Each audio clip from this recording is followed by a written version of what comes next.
มื้อนี้เก็บภาพบรรยากาศชาวสวนกาแฟมาให้เบิ่งเด้อทุกคนเด้ออยู่ประเทศลาวแขวงจำปาสักบ้านหนองนาเองเนาะตอนนี้ชาวไร่ชาวสวนเพิ่นกำลังยืนตั้งตารอรถสิมารับไปเก็บกาแฟเนาะหลังจากที่เก็บแล้วเพิ่นก็จะมาตากไว้ก็มีเนาะหรือว่าบางคนเพิ่นก็ขายเป็นดิบๆแบบนี้ก็มีเนาะบางคนเพิ่นก็ตากไว้อยู่เรือนเพื่อคนมารับซื้อถึงที่ก็ได้เนาะหรือว่า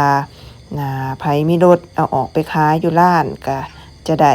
สูงกว่าเนาะหรือว่าเอาออกไปขายอยู่หม้องเขาเจ้ารับซื้อนะทุกคนถ้าว่าไปขายอยู่หม้องรับซื้อตามที่น้องนาสอบถามชาวบ้านแม่นกิโลหนึ่ง30,000 กีบเด้อหรือถ้าใดที่ป้าไว้อยู่เรือนเขาเจ้ามารับซื้ออยู่เรือนแม่นกิโลหนึ่ง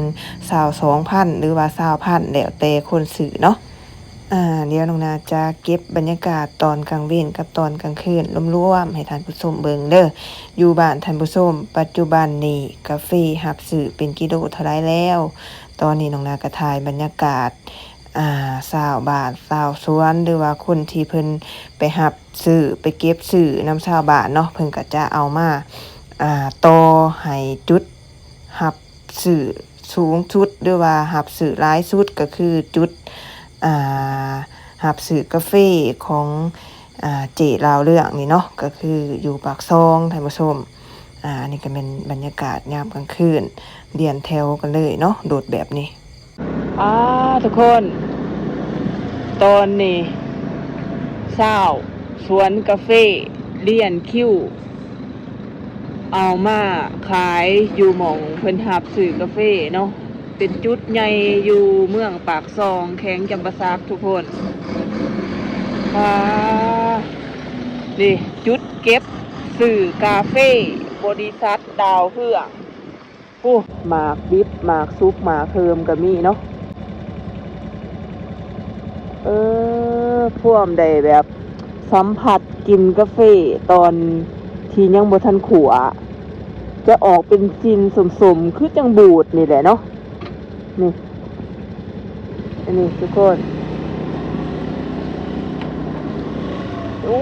ผู้นี้ได้เต็มรถเลยผู้นี้เขาจะใส่แบบรถฮอนไดเนาะรถฮอนไดแต่ว่าเขาจะมุ่งแยงนะมุ่งแยงบ่ให้มันสอดบ่ให้มันเหี่ยนี่ทุกคนนี่มิดตึงขนาดมิดซ้ำนี่โปะน้องนางก็มีนี่พวกเคยเห็นมิดกาแฟเอามาใส่รถแบบนี้เป็นครั้งแรกน่ะยาวประมาณ2 ลักเนี่ยทุกคนนี่จะเป็นรถแบบนี้ส่วนหลายฮุนไดบ่เขาจะเอิ้นฮอนไดบ่นี่อันนี้มันจะสะอ่อนด้วยเลยขั้นนี้เป็นสอบรถ6 ล้อ10 ล้อก็มีทุกคนนี่ยาวเลยนี่แมนเบิดนี่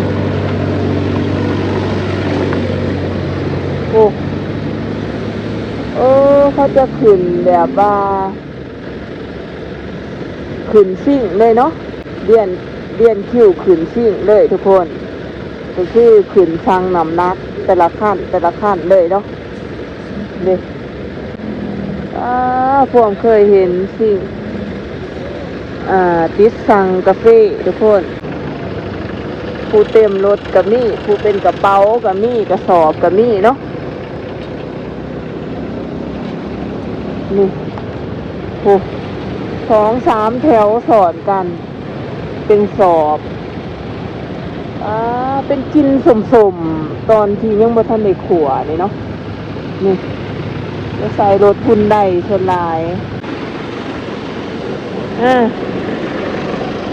อันนี้ก็ขี่ไก่ ขี่ไกลมาทางปากซองเนาะนี่มีปั๊มปตทนำก็เลยเห็นว่าเขาเจ้าเฮ็ดหยังคือรถเลียนแถวหลายแท้นี่ทุกคนเป็นบริษัทลาวเครื่องรับซื้อกาแฟเปียกหรือว่ากาแฟที่เก็บมาจากสวนใหม่ๆแบบนี้เนาะนี่เป็นเส้นทางเด็ก13ไต่ทุกคนอยู่เมืองปากซองเด้ออยู่ปากซองนี่ก็เจริญทุกคนเพราะว่าเพิ่นมีสวนกาแฟหลายเนาะมีปั๊มปตทแต่ว่าปากซองนี่ยังบ่ทันได้มีเซเว่นเด้อทุกคนเด้อนี่จุดเก็บซื้อกาแฟนี่ใครมีกาแฟกลุ่มบริษัทลาวเครื่องเด้อ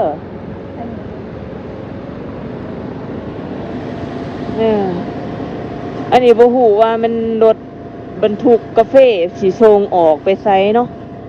บ่ฮู้ว่าเพิ่นสิส่งออกไปไสทุกคนนี่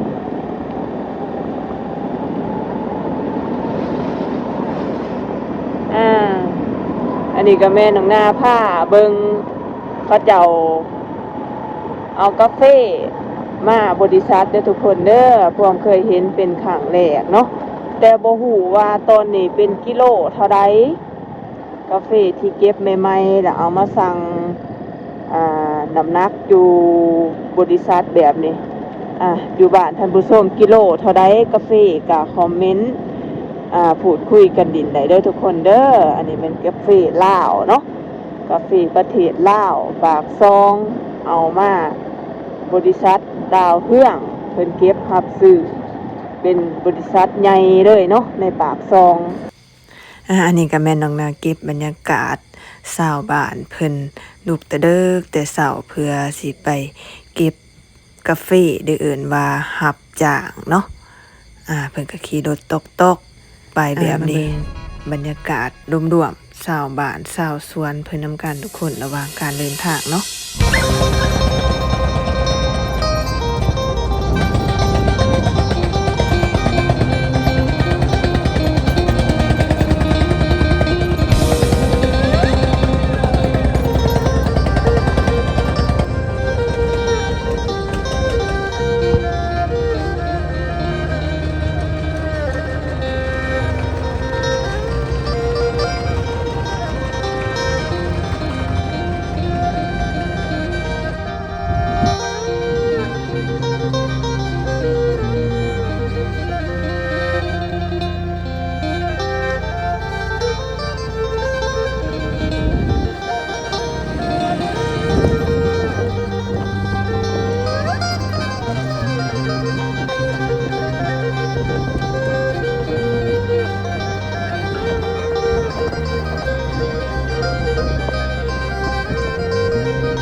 นี่ทุกคนข้าวเปียกเพิ่นใส่จอกเด้ออยู่ปากซองนี่หรือว่าคนไทยอื่นก๋วยเตี๋ยวเนาะนี่ก๋วยเตี๋ยวใส่จอกเท่าไรนังหน่อย3,000 กีบเนาะนี่อยู่ห้องพี่อันทุกคน